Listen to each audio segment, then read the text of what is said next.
Bussy Anand சொன்னது என்னோட மாவட்ட செயலாளர் தான் பொறுப்புன்னு சொன்னது அரசியல் முதிர்ச்சியின்மையை காட்டுறது. இந்த மாதிரி ஆளுங்களை வச்சுட்டு விஜய் எப்படி கட்சி நடத்துவார் நாளைக்கு? சீமான் அவரோட மூடுக்கு ஏற்ற மாதிரி பேசுறவர். சிவகுமார் கோபத்தின் உச்சிக்கு போயிட்டார்.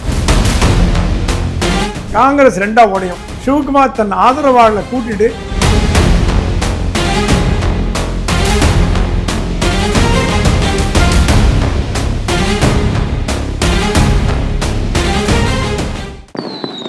இந்த திவாலிய ஃபேமஸ் ஸ்டார் டூரிசமோட துபாயில கோலாகலமா கொண்டாடுங்க. திவாலி ஆஃபர் வெறும் 24,999 மட்டுமே. இப்பவே ஃபேமஸ் ஸ்டார் டூரிசம் கான்டாக்ட் பண்ணி உங்க சீட்ஸை புக் பண்ணுங்க. மஞ்சுளா ரமேஷ் அவர்களுடன் நவம்பர் 6 முதல் 9 வரை 4 நாட்கள் பக்தி யாத்திரை. 51 சக்தி பீடங்களில் ஒன்றான காமாக்யா தேவி தரிசனம், அழகு கொஞ்சம் அசாம், மேகாலயா, ஷிலாங் மற்றும் சிரபூஞ்சி குகைகள், நீர்வீழ்ச்சிகள், மாவ்லினாங், மேகாலயா மலைகளை காணலாம். தொடர்புக்கு 9443766136. கர்நாடகாவில் இந்த 2.5 வருஷம் சிஎம் மாற்றி இருக்கிறது. இப்போ சித்தராமையா இருக்காரு, அதன் பிறகு சிவகுமார் தான் வருவார் அப்படின்னு எல்லாருமே எதிர்பார்த்தோம். ஆனால் இப்போ கேசி வேணுகோபால் என்ன சொல்லியிருக்காரு அப்படின்னா, சித்தராமையா தான் தொடரப் போகிறார், முதல்வரில் மாற்றம் இல்லை அப்படிங்கிற மாதிரி சொல்லியிருக்காரு. இது அந்த கட்சிக்குள்ள ஏதாவது பிரச்சனை ஏற்படுத்த வாய்ப்பு இருக்கா சார்? கண்டிப்பா. காங்கிரஸ் கர்நாடகாவில் வெகு விரைவில் ரெண்டா உடையும். கர்நாடகா சட்டசபை தேர்தல் பொழுது ராகுல் காந்தி கூப்பிட்ட முதல் ஆள் டி.கே. சிவகுமார். முதல் ஆள் சித்தராமையாவோ கார்கேவோ யாருமே கிடையாது. கூப்பிட்டு அமைச்சு சிவகுமார் கம்ப்ளீட் செலவு நீங்கள் பார்த்துக்கிறீங்க. கர்நாடகா என்கிட்ட பணம் கிடையாது. ஏன்னா மோடி கவர்மெண்ட் காங்கிரஸோட பேங்க் அக்கௌண்ட்டில் ஃப்ரீஸ் பண்ணிட்டாங்க. அந்த நேஷனல் ஏரால் கேஸில் மாட்டிக்கிச்சு. என்கிட்ட பணம் கிடையாது, நீங்கள் ஜெயிச்சு காட்டுங்க, உங்களை முதலமைச்சராக உட்கார வைக்கிறேன்னு ராகுல் காந்தி கொடுத்த வாக்குறுதியின் பேரில் தான் சிவகுமார் இறங்கி ஒரு 10,000 கோடி 8,000 கோடி செலவு பண்ணி காங்கிரஸை ஜெயிக்க வச்சார். அவர் தான் முதலமைச்சராக போகிறான்ற கனவுலே இருந்தார். ஏன்னா அவர் ராகுல் காந்தி சொன்னதுக்கப்புறம் அதுக்கு மேலே யாருங்க அவங்க அப்பீல் வேணும் உங்களுக்கு? அவர் தான் கட்சி தலைவர், அதான் கட்சி. நீ you go and take care, I'll take care of you சொன்னது. அப்புறம் திடீர்னு உள்ள பூந்தார் சீதாராமையா. ஏன்னா அவருக்கு ரொம்ப நாளாக முதல்வர் இந்த அந்த அனுபவங்கள்லாம் உண்டு. கார்கேவும் சீதாராமையை சப்போர்ட் பண்ண ஆரம்பித்தார். என்ன ஆச்சு? முதல்ல சொன்னாங்க துணை முதலமைச்சர்னு. சிவகுமார் முடியாதுன்னு முதலே சொல்லிட்டார். துணை முதலமைச்சர் முடியாதுன்னா ராகுல் காந்தி ஒரு வாரம் அவரோட பேசி கன்வின்ஸ் பண்ணி 2.5 வருஷம் அவர், 2.5 வருஷம் நீங்கள், முதல் 2.5 வருஷம் அவர்கிட்ட கொடுத்துருவோம், அடுத்த 2.5 வருஷம் நீங்கள் பண்ணுங்கள் அப்படின்னு ராகுல் காந்திக்கு வாக்குறுதி கொடுத்தார். அப்போ சிவகுமார் கேட்டாரா, நீங்கள் முதல்ல கொடுத்த வாக்குறுதி என்ன ஆச்சு சார் அப்படின்னு. சிவகுமார்லாம் தைரியமான ஆளுங்க. அவர் பிஜேபியில் ஜாயின் பண்ணாலும் பிஜேபிக்கு தான் அட்வான்டேஜ். அந்த மாதிரி ஒரு துணிச்சலான அரசியல்வாதி சவுத் இந்தியாவில். ராகுல் சொன்னால் நான் என்ன பண்ணுவேன், எங்கள் அம்மா ப்ரெஷர் போடுறாங்க. சித்தராமையா சோனியா காந்தி வழியாக வந்துட்டார். தமிழ்நாட்டில் ராகுல் காந்தி சீட் இல்லை, ஒரு எம்பி சீட் இல்லை வச்சுக்கோங்க, சோனியா காந்தி காலில் போய் விழுந்துருவாங்க. அந்த மாதிரி யாருக்கப்பட்டு சரி போ இந்த சீட் எடுத்துக்கோ கொடுத்துருவாங்க. அப்போ ராகுல் மீது நடக்கிற செயல் பவர் சென்டர் தான், வேறு ஒன்றும் கிடையாது. ஸோ இங்கே ராகுல் கேட்டாராம், இவர் டி.கே. சிவகுமார் கேட்டாராம், இந்த அளவையும் நீங்கள் என்னை ஏமாற்றிட்டீங்கன்னா நான் என்ன பண்ணுறது? இல்லை உங்களுக்கு தான் 2.5 வருஷம் முடிஞ்சவொடனே உங்களுக்கு தான் முதலமைச்சர். 2 தடவை ராகுல் காந்தி வார்த்தை மாறிவிட்டார்னு சிவகுமார் ஒரு முக்கியமான தமிழ்நாடு அரசியல்வாதிகிட்ட பேசியிருக்காரு. அவருக்கு சிவகுமாருக்கு தமிழ்நாட்டோட நிறைய கனெக்ஷன்லாம் உண்டு. தமிழக அரசியல்வாதிகளோட நிறைய கான்டாக்ட் வச்சிருக்காரு. தொகுதியே நம்ம பார்டரில் தான் இருக்கு. பார்டரில் வருது. பாஜகவோட நெருக்கமானவர். அது பாதி பேருக்கு தெரியாது. ஏன்னா ஆர்எஸ்எஸ் புகழ்ந்து பேசினார், ஆர்எஸ்எஸ் பிரச்சார பாடலை பாடினார். இதெல்லாம் எதுக்கு காட்டுறதுன்னா, நீ எனக்கு கொடுக்கலன்னா நான் பிஜேபி பக்கம் போயிடுவேன். ஈசா யோகா மையத்தில் அமித்ஷா பக்கத்தில் உட்காந்தார், தங்கமணி வேலுமணி பக்கத்தில் இருந்தார். எல்லாம் தமிழ்நாடு இடத்துல கடிச்சு கொடுத்தவர். இப்போது சிவகுமார் கோபத்தின் உச்சிக்கு போயிட்டார். ரொம்ப இஸ் கான் பியாண்ட். ஏன்னா அவர் சொன்னாராம், எங்கிட்ட பணத்தை கேட்டது தூக்கி அடிச்சிருப்பேயா, பணம் எனக்கு பெருசு இல்லை. அந்த தேர்தலில் 10 பைசா காங்கிரஸ் செலவு பண்ணல தெரியுமா உங்களுக்கு? முழுக்க சிவகுமார் பணம் எடுத்து விட்டார். எல்லா பணத்தையும் மத்திய அரசாங்கம் ஆடி போச்சு. நானும் அது எங்கேயாவது பணம் முளைக்க கொட்டு லாரியாக பணம் கொட்டுதுன்னு ஒன்றும் பண்ண முடியல. மத்திய அரசாங்கத்தால் இந்த பண புழக்கத்தை தடுத்து நிறுத்த முடியல. எவ்வளோ ட்ரை பண்ணி பார்த்தாங்க மத்திய அரசாங்கம், ஒன்றும் பண்ண முடியல. சிவகுமார் பிளான் பண்ணி அடித்து காங்கிரஸை ஜெயிக்க வச்சு வின் பண்ணிட்டார். சொன்னாதான் நான் பணம் செலவு பண்ணி நான் பாட்டுக்கு ஒதுங்கி போயிருப்பேன், நீங்கள் ஆசை காமிச்சு மோசம் பண்ணிங்க, இருவோட பார்த்துக்கிறேன். இப்போ என்ன நடக்க போகுதுன்னா, காங்கிரஸ் ரெண்டாக உடையும். சிவகுமார் தன் ஆதரவாளர்களை கூட்டிட்டு பிஜேபியில் போய் ஜாயின் பண்ணி பிஜேபி அரசாங்கம் கர்நாடகாவில் வெகு விரைவில் வரும் அப்படின்னு நம்பலாம். ஓகே சார், இப்போ இன்னைக்கு வந்து தேர்தல் அறிவிச்சிருக்காங்க பீகாரில். 2 கட்டமாக நடக்கும். முதல் கட்டம் நவம்பர் 6ஆம் தேதி நடக்க இருக்குது அப்படிங்கிற மாதிரி சொல்லப்பட்டிருக்கு. ஸோ இந்த தேர்தல் எப்படி இருக்குன்னு நினைக்கிறீங்க சார்? பாஜக கூட்டணிக்கு ஆதரவாக இருக்குமா இல்லை காங்கிரஸ் கூட்டணிக்கு ஆதரவாக இருக்கும்னு நினைக்கிறீங்க? காங்கிரஸ் கூட்டணியில் கருத்து வேற்றுமை அதிகமாக இருக்கு. காங்கிரஸ் கூட்டணி முதலமைச்சர் யார் முடிவு பண்ணிட்டாங்களா? இல்லை, தேஜஸ்வி யாதவ்னா அவங்க கட்சி சொல்லி அவங்க சொல்கிறாங்க. காங்கிரஸ் ஒத்துக்கிச்சா? மம்தா பானர்ஜி ஒத்துக்கினாங்களா? இண்டி கூட்டணின்னு ஒன்று இருக்குதுன்னு வச்சுப்போம். இல்லை, இண்டி கூட்டணி இருக்குன்னு வச்சுப்போம். அது முக்கியப்பட்டவர்கள் யாருன்னா மம்தா பானர்ஜி, அரவிந்த் கெஜ்ரிவால், பகவந்த் சிங் மான், தேஜஸ்வி, அப்புறம் வந்து சரத் பவார், இவங்கெல்லாம் தான் இண்டி கூட்டணியோட பெருந்தலைகள். அந்த பெருந்தலைகள் முடிவு பண்ணி இவர் தான், யாதவ் தான் அடுத்த முதலமைச்சர் அப்படின்னு பண்ணால் காங்கிரஸ் எங்கான ஒத்துக்குமா? அது இல்லாமல் இண்டி கூட்டணியில் காங்கிரஸுக்கு 20-30 சீட் தான் கொடுக்குறேன்னு சொல்லிட்டாங்க பீகார். அது அந்த கூட்டணி சார்பாக. ஏன்னா அவங்களுக்கு என்னென்னா யாதவ் சீஃப் மினிஸ்டர் வரணும் ஒரு கனவு. காங்கிரஸ் அதை ஒத்துக்குச்சுன்னா அடியோட சமாதியான மாதிரி ஆகிப்போச்சு பீகார். எனக்கு திருப்பி வர முடியாது. ஒரு காலத்தில் காங்கிரஸ் ஆண்ட மாநிலங்கள் பிரதான மாநிலம் Bihar, number one state. Okay, ஒரு காலத்தில் அந்த மாநிலத்தில் காங்கிரஸ் படுதோல்வி அடைஞ்சு சின்னாபின்னமாக இருக்குது. இப்போ என்ன நடக்க போகுதுன்னா, தேஜஸ்வி ஒரு பக்கம், காங்கிரஸ் ஒரு பக்கம், எதிர்கட்சி ஒரு பக்கம் போட்டி போட்டுதுன்னா லட்டு மாதிரி பிஜேபி கூட்டணி வின் பண்ணிட்டு போயிடும். ஏன்னா எதிர்கட்சி ஒற்றுமை இல்லை. என்றைக்குமே இந்தியாவில் சட்டசபை தேர்தலில் எதிர்கட்சிகள் ஒற்றுமை இருந்தால் மட்டும்தான் ஜெயிக்க முடியும். ப்ரூவ் ஆயிடுச்சு. நம்பர் கேம் தான். 1000 ஓட்டு 1000 வாக்கு 500 வாக்குலாம் எலெக்ஷனில் ஜெயிப்பாங்க. மார்ஜின் ரொம்ப கம்மியாக இருக்கும். அதனால் இந்த பீகார் தேர்தலில் தேஜஸ்வி யாதவோட நம்ம என்டிஏ கூட்டணி, அது என்டிஏ கூட்டணி கூட கேட்கலாம், யார் அடுத்த முதலமைச்சர் முடிவு பண்ணிட்டாங்களான்னு கேட்கலாம். ஆனால் என்டிஏ கூட்டணி வலுவாக இருக்குது. இப்போ என்டிஏ கூட்டணி ஆள்றது அது மாதிரி பெருசாக ஒன்றும் விமர்சனம் இல்லை. பெரிய அளவுக்கு சாதிக்கவும் இல்லை, பெரிய அளவுக்கு கெட்டதும் பண்ணல. அது பாட்டுக்கு ஏதோ ஸ்மூத்தாக டபுள் இன்ஜின் சர்க்கார் மாதிரி. நிதிஷ்குமார் வந்து அந்த அளவுக்கு அவர் உடல்நிலையே சரியில்லை. இல்லை, நிதிஷ்குமாருக்கு ஓய்வு கொடுக்கப்படலாம்னு ஒரு பேச்சு. நிதிஷ்குமாருக்கு இந்த அடுத்த இருந்த வரைக்கும் போதுங்க, உங்களுக்கு வேறு ஏதாவது நல்ல பதவி கொடுக்கணும், இல்லை நீங்கள் ஓய்வில் இருங்க அப்படின்னு சொல்லிட்டு பாஜக சேர்ந்த ஒருவரை முதலமைச்சராக போடுறதுக்கு பிளான் பண்ணிருக்கேன். இது கர்நாடகா மாதிரி 5 வருஷம் நீங்கள் இருங்க, 5 வருஷம் நாங்கள் இருக்கோம் அப்படின்ற அக்ரிமெண்ட் மாதிரி. சரி, 5 வருடங்கள் இவர் இருந்தார், 5 வருடம் நாங்கள் இருக்கோம், நீங்கள் எங்களை சப்போர்ட் பண்ணுங்கள். சரி, அவரும் எல்லாம் அரசியல்லாம் கற்று தேர்ந்தெல்லாம் முடிஞ்சு போச்சு. அவருக்கு வயது மூப்பு என்பது எல்லாருக்கும் வரக்கூடியதான். ஸோ அவர் ஏஜ்னால கொஞ்சம் ப்ராப்ளமாக இருக்குது. அதனால் அவர் வந்து முதலமைச்சர் பதவியை விட்டு கொடுத்தாலும் ஆச்சரியப்படுறதுக்கு இல்லை. அதனால் அங்கே ஒரு பாஜக முதல்வர் அமர்ந்தாலும் ஆச்சரியப்படுறதுக்கு. ஓகே சார், கடைசியாக ஒரு கேள்வி. இன்னைக்கு பரபரப்பாக போய்கிட்டு இருக்க செய்தி என்னன்னா, செந்தில் பாலாஜி மீண்டும் அமைச்சராக போகிறார் அப்படிங்கிற மாதிரி சொல்லிக்கிட்டு இருக்காங்க. ஸோ உச்சநீதிமன்றத்தில் ஒரு தீர்ப்பு வந்திருக்கு. அதில் என்ன சொன்னாங்க அப்படிங்கிறத நிறைய பேர் 2 விதமாக எடுத்துக்கிறாங்க. ஒன்று என்னன்னா, அவர் வந்து அமைச்சராகிறாருன்னா எங்கிட்ட சொல்லணும் அப்படிங்கிற மாதிரி சொன்னதாகவும், இன்னொன்று அமைச்சராகிறதுல வந்து எந்த தடையும் இல்லை அப்படின்னு சொன்னதாகவும் சொல்லப்படுது. ஸோ நீங்கள் அந்த தீர்ப்பை எப்படி பார்க்குறீங்க சார்? அந்த தீர்ப்பு நான் முழுமையாக படிக்கலை. ஆனால் கேட்ட வரைக்கும் உச்சநீதிமன்றம் என்ன கூறுகிறதோ அதை செயல்படுத்துவது தான் மாநில அரசாங்கத்தின் கடமை. உச்சநீதிமன்றம் is against corruption.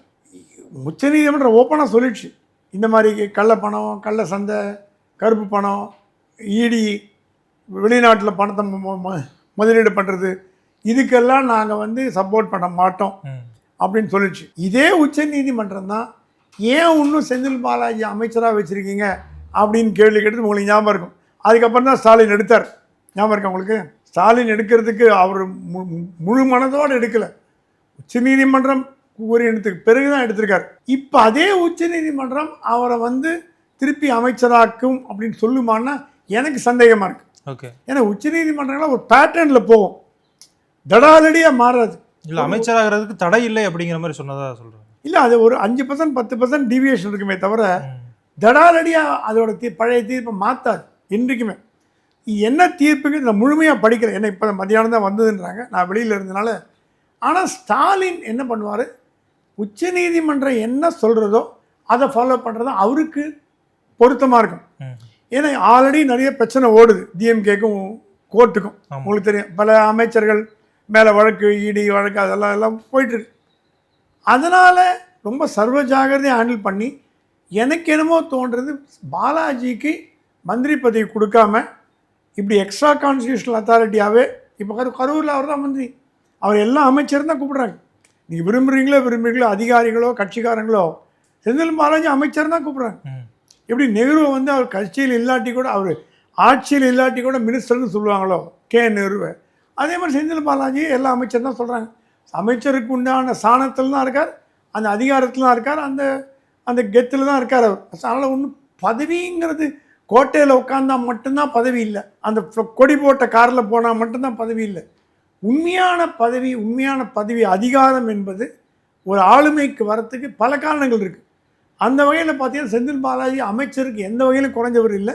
So Stalin வந்து இதை என்ன கூறியிருக்குங்கிறத படிச்சுட்டு அதுக்கேற்ற மாதிரி நடப்பாருன்னு நான் நம்புகிறேன். ஓகே சார், இப்போ புஷி ஆனந்தை பற்றி நம்ம பேசிக்கிட்டு இருந்தோம். அவர் வந்து கிருஷ்ணகிரியில் வந்து ஒரு இடத்துல தலைமறைவாக இருக்காருன்னு சொல்லப்படுது. அதே மாதிரி பாண்டிச்சேரியில் தான் அவர் இருக்கார் அப்படிங்கிற மாதிரியும் சொல்லப்படுது. அவர் எங்கே இருக்கிறதுக்கான வாய்ப்புகள் இருக்குது சார்? அவர் தமிழ்நாட்டில் இல்லைங்கிறது மட்டும் கண்டிப்பாக சொல்ல முடியும். ஏன்னா பாண்டிச்சேரி வேறு மாநிலம், அது இல்லாமல் அவரும் ரங்கசாமி நெருக்கமானவர்கள். இப்போது ஆந்திரா போலீஸ் தமிழ்நாட்டில் வந்து கைது பண்ண முடியுமானா கைது பண்ண முடியும்.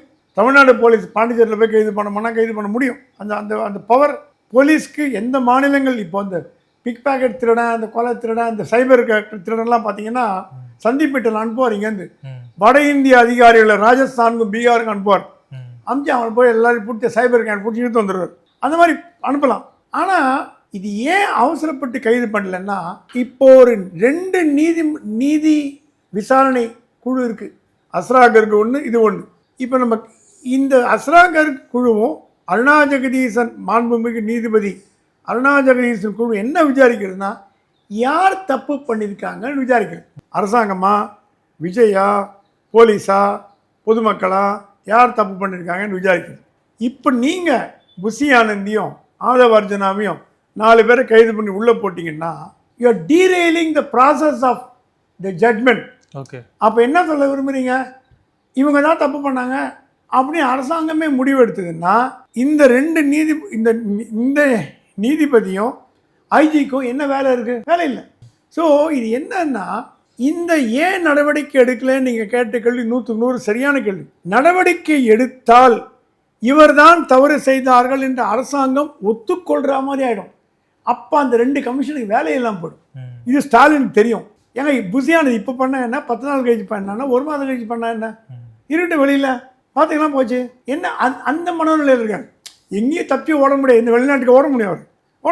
ஆனால் விஜயை கைது செய்வாங்களான்னு கேட்டிங்கன்னா கண்டிப்பாக விஜயை கைது செய்ய மாட்டேன். அது எனக்கு கிடைச்ச தகவல் பிரகாரம் அமித்ஷாவே நம்பிட்டாராம், இல்லைங்க விஜய் மேலே இந்த ஆக்ஷன் வராது அப்படி. ஏன்னா விஜயை கைது செய்தால் அவர் பெரிய ஆளாக்கி விட்டுறான்ற மாதிரி ஒரு எண்ணம் வந்துடும். ஸ்டாலின் தப்பு பண்ண மாட்டார். ஜெயலலிதாவும் கலைஞரும் உங்களுக்கு ஞாபகம் இருக்குன்னு நினைக்கிறேன், 2 பேருக்கும் அப்படி ஒரு பகைமை. 2 பேருக்கும் ஒருத்தர் கண்டா போகாது. எடப்பாடி ஸ்டாலின் ரொம்ப ஃப்ரெண்ட்லியாக இருக்காங்க, நண்பராக இருக்காங்க, சண்டை போடுறாங்க. இருந்தால் பகைமே கிடையாது. ஒரு அந்த மாதிரி போர்க்குணம் கிடையாது. ஜெயலலிதா கலைஞர் போர்க்குணம் இருந்தது. ஜெயலலிதாவை கலைஞர் ஜெயிலில் போட்டார். அடுத்த வாட்டி ஜெயலலிதா ஜெயிச்சிட்டாங்க. ஜெயலலிதா கலைஞரை ஜெயிலில் போட்டாங்க, கலைஞர் ஜெயிச்சிட்டாங்க. இது என்ன காட்டுறதுன்னா, நம்ம ஊரில் அரசியல்வாதியை நீங்கள் தண்டிச்சிங்கன்னா மக்கள் அனுதாபம் அவங்களுக்கு வந்துடும் ஆட்டோமேட்டிக்காக. தப்போ ரைட்டோ, என்ன கலைஞர் தப்பு பண்ணாரோ ஜெயலலிதா தப்பு பண்ணாரோ அதெல்லாம் வேற விஷயம். நீதிமன்றங்கள் தண்டனை கொடுக்கறத யாரும் அப்ஜெக்ட் பண்ண முடியாது. இப்போ நீதிமன்றங்கள் நாளைக்கு விஜய் தப்பு பண்ணான்னு சொன்னா வச்சுங்க, நீ யாருன்னு விஜய் நம்ம போய் நீதிமன்றத்தை கேட்க முடியாது, விட்டார். ஆனால் புஷி ஆனந்த் சொன்னது, என்னோட மாவட்ட செயலாளர் தான் பொறுப்புன்னு சொன்னது அரசியல் முதிர்ச்சியின்மையை காட்டுறது. இந்த மாதிரி ஆளுங்களை வச்சுட்டு விஜய் எப்படி கட்சி நடத்துவார்? நாளைக்கு அவர் கட்சியில் ஒரு அரசியல்வாதி இருக்கானா? புஷிலாம் ரசிகர் மன்ற தலைவர்கள், விசில் அடிச்சுட்டு வரவங்க சினிமா தியேட்டரில். உங்களுக்கு வந்து அரசியல் அனுபவம் வாய்ந்தவர்களை நீங்கள் பக்கத்தில் வச்சுக்கணும். விஜயகாந்த் என்ன பண்ணார்? பன்ருட்டியார் பக்கத்தில் வச்சுருந்தார். விஜயகாந்த் கூட சொன்னான், விஜயகாந்த் சொன்னான், இந்த பாருப்பா என் ஃபீல்டு சினிமா, அரசியல் எனக்கு தெரியாது, நான் கற்றுப்பேன். அதுதான் அவரோட பெருந்தன்மை. சொன்னானா, நான் பன்ருட்டியை கற்றுப்பேன், அவர்கிட்ட கற்றுப்பேன், எல்லாத்தையும் கூப்பிட்டு தெரிஞ்சுப்பேன். எம்ஜிஆர் ராஜகோபாலாச்சாரி ராஜாஜியை போய் சந்திச்சார். எம்ஜிஆர் பக்கத்தில் வச்சிருந்து டாக்டர் ஹண்டே யாருன்னா ராஜாஜியால் எம்எல்சியாக நியமிக்கப்பட்டவர். சுதந்திர கட்சி ஆரம்பிக்கும் போது அவரை பக்கத்தில் வச்சிருந்தார் எம்ஜிஆர். இதுக்கிட்ட ஹண்டே தான் கேட்பார். ஹண்டே இருக்க 95 வயசு இன்னும் உயிரோடு இருக்கார், அதை கதையாக சொல்லுவார். ஆகவே அரசியல் என்பது வேறு. எம்ஜிஆர்லாம் ஒன்ஸ் ஃபிலிமில் இருந்து வெளியில் வந்து அரசியலுக்கு வந்துட்டாருன்னா சினிமாவை முழுக்க திறந்துட்டார். அவர் அப்படியே கம்ப்ளீட்டாக திறந்துட்டார்.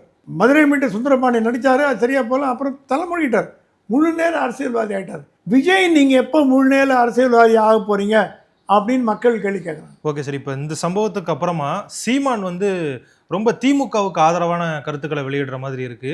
விஜய் வந்து எதிர்த்து பேசுறாரு. ஆனால் திமுகவுக்கு இவ்வளோ ஒட்டி பேசுறது வந்து எந்த அளவுக்கு எதுவும் அரசியல் மாற்றத்தை ஏற்படுத்தும் அப்படிங்கிற கேள்வியும் இருக்கு. சீமான் வந்து அவரோட மூடுக்கு ஏற்ற மாதிரி பேசுகிறவருங்க. அவர் வந்து சீமான் யாரை எதிர்ப்பார், யாரை ஆதரிப்பார் அப்படின்னு சொல்ல முடியாது. ஒரு மீட்டிங்கில் ஏடிஎம்கே ஆதரித்து பேசினார், உங்களுக்கு தெரியும். ஸோ சீமான் வந்து திமுக ஆதரித்து பேசுறதுக்கு காரணம் விஜய்க்கு அவருக்கும் உள்ள பகைமை. யாரோட கேட்டாங்க, விஜயும் சீமான் ஒன்றா என்டிஏல வருவாங்களான்னு. வாய்ப்பே இல்லை. சீமான் இருக்கிற இடத்துல விஜய் இருக்க மாட்டார். அவங்க ரெண்டு பேருக்கும் அந்த ஒரு தனி ஒரு கோல்டு வார் போயிட்டுருக்கு. விஜயை திட்டணுங்கிறதுனால சீமான் திமுகவை ஆதரிக்கிறார். திமுக மேலே அன்புனாலேயோ பாசத்தாலேயோ திமுகவோட கூட்டணி வைக்கிறதுனாலையோ அந்த எண்ணம் தான் போனேன். சீமான் அந்த தப்பை பண்ண மாட்டார். சீமான் கண்டிப்பாக தனியாக தான் போட்டி போட போகிறார். அது தெரிஞ்ச விஷயந்தான். அதுலேருந்து ஒரு கட்சியை வந்து என்டிஏ வளைக்க முடியாத ஒரு கட்சின்னா சீமான் கட்சி தான். வேறு மீதி எந்த கட்சியோட வளைச்சி போடலாம். சீமான் உருட்டலுக்கும் போயிட மாட்டார், மிரட்டலுக்கும் போயிட மாட்டார். ஸோ திமுக ஆதரவாக அவர் பேசுகிறதெல்லாம் விஜய்க்கு கொஞ்சம் தொந்தரவு கொடுக்க, விஜயை கொஞ்சம் சீண்டி பார்க்க. ஏன்னா விஜய் பற்றி ரொம்ப பேசிட்டார். ஸோ அந்த உட்கட்சி அவங்களுக்குள்ள ஒரு சின்ன போரோட வெளிப்பாடாக தான் நான் கருதுறேன். ஓகே சார், எங்களோட இணைந்து நிறைய விஷயங்கள் பகிர்ந்துக்கிட்டீங்க. உங்களுடைய நேரத்திற்கு மிக நன்றி. நன்றி. பேசு தமிழா பேசு சேனலுக்கு ஆதரவு தந்து கொண்டு இருக்கக்கூடிய பார்வையாளர்களுக்கு வணக்கம். அரசியல் ஆன்மீகம்னு மட்டும் இல்லாம இப்போ ஹெல்த்லயும் நம்ம வந்தாச்சு. ஹெல்த் சம்பந்தமான பிரச்சனைகளுக்கும் ஹெல்த் டிப்ஸுக்கும் ஹெல்த் கேருக்கும் இல்ல ஹெல்த் பத்தி ஏதாவது தெரிஞ்சுக்கணும் அப்படின்னு நினைச்சீங்கன்னா ஹெல்த் குரு சேனல் கண்டிப்பா உங்களுக்கு யூஸ்ஃபுல்லா இருக்கும். பேசு தமிழா பேசு சேனலுக்கு கொடுக்கக்கூடிய இதே சப்போர்ட்டை ஹெல்த் குரு யூடியூப் சேனலுக்கும் கொடுத்து அந்த சேனலை சப்ஸ்கிரைப் பண்ணி உங்க நண்பர்களுக்கு ஷேர் பண்ணும்படி கேட்டுக்கிறோம். நம்ம ஹெல்த் குரு சேனலோட லிங்கை டிஸ்கிரிப்ஷன்ல தரோம், மறக்காம செக் பண்ணி பாருங்க.